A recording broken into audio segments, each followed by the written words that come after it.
तभी एक बच्ची भागती हुई आती है। पापा पापा जल्दी चलो, आपको माँ बुला रही है। अरे बेटा, पहले सांस तो ले लो, आखिर हुआ क्या है? खाना खाने के बाद से गुड्डू उल्टियाँ कर रहा है। अब तो वो बेहोश भी हो गया। क्या? गुड्डू, मेरा बच्चा, चल जल्दी चल। लगता है अब हरिया के बुरे दिन शुरू होने वाले हैं।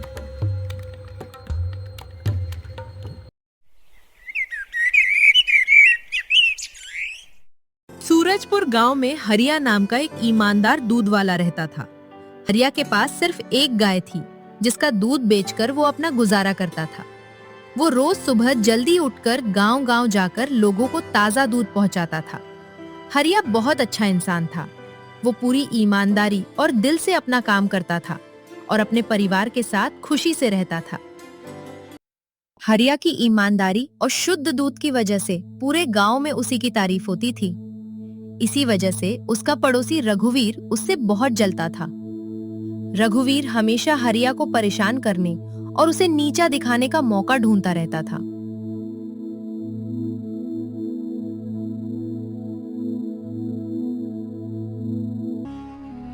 अरे हरिया, आज यहाँ कैसे आना हुआ? सरपंच जी, मैं इस रघुवीर से बहुत परेशान हो गया हूँ। ये रोज कुछ न कुछ करके मेरे लिए परेशानी खड़ी कर देता है। हरिया, आखिर बात क्या है? मुझे सब साफ साफ बताओ।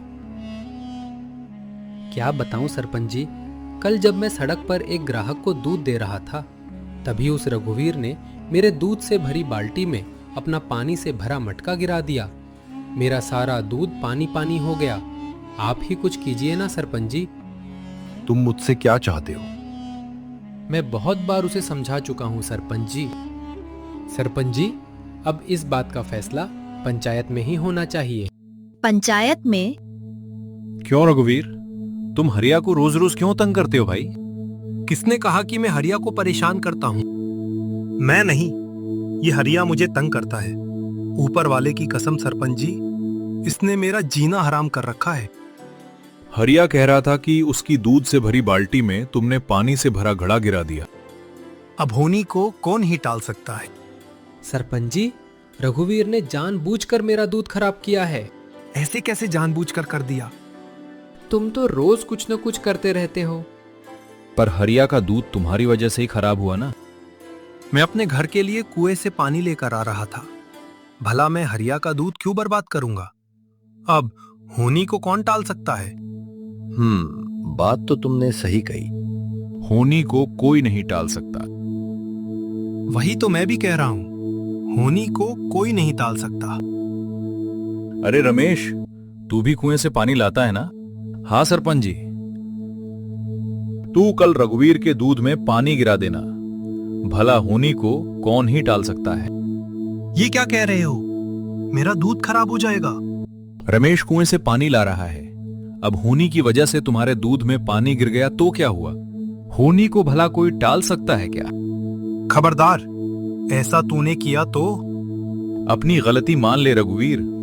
सब मिलजुल कर रहोगे तभी काम चलेगा, वरना एक दूसरे का ही नुकसान करते फिरोगे। अभी गलती मानने में ही भलाई है। इस हरिया को तो मैं बाद में देख लूंगा।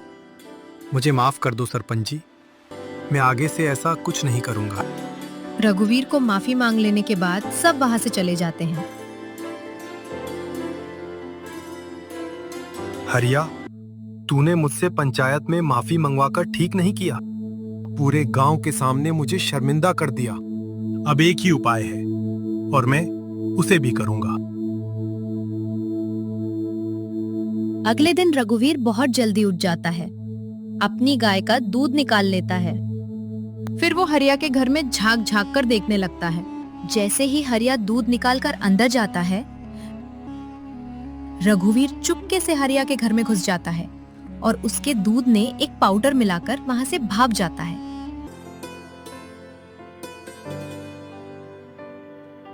चलो दूध देकर आता हूँ। हरिया पहले की ही तरह अपने सभी ग्राहकों को दूध दे देता है। रघुवीर गांव के चौराहे पर एक आदमी से बात कर रहा था। तभी एक बच्ची भागती हुई आती है। पापा पापा जल्दी चलो, आपको माँ बुला रही है। अरे बेटा, पहले सांस तो ले लो।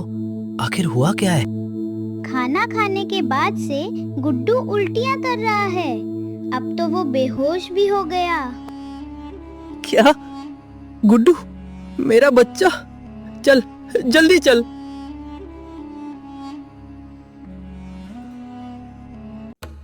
लगता है अब हरिया के बुरे दिन शुरू होने वाले हैं।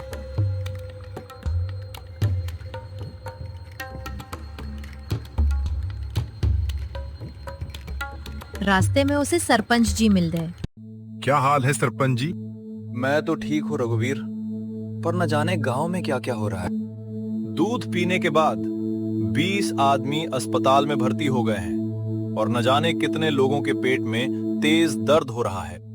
क्या ये पता चला कि सबकी तबीयत आखिर किस चीज से बिगड़ी? लोग कह रहे हैं कि बीमार होने से पहले सबने हरिया का दूध पिया था। बताओ, इतने आदमी अचानक बीमार कैसे हो गए?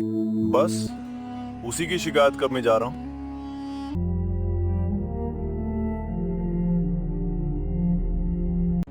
गुस्साए हुए लोग हरिया के घर के बाहर हंगामा करने लगते हैं। ललित, आज तुम बच नहीं पाओगे।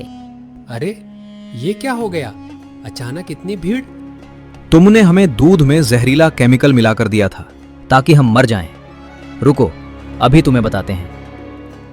तभी पुलिस वहां आती है और हरिया को पकड़ कर ले जाती है। हरिया की पत्नी राधा वहां आ जाती है। रुक जाइए, मेरे पति को छोड़ दीजिए। उन्होंने कुछ भी नहीं किया, वे बेगुनाह हैं। वाह, अब आएगा मजा।